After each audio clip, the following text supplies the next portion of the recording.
Hi, have you ever wondered, can you chat someone without saving their number? In this video, I will show you how to do it.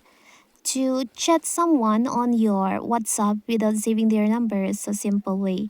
So you can just open your browser like Chrome or Google. Now you can just write on the search bar like this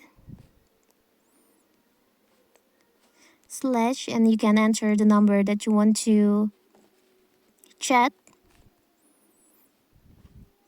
You can search like this and you will be directly going to this site.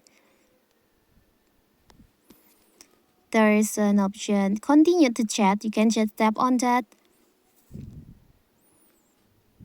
So we'll be directly going to the room chat with that number. As you can see, without you saving their number, you can chat on them like this. It's so simple, right? So that is how to chat someone on WhatsApp without saving.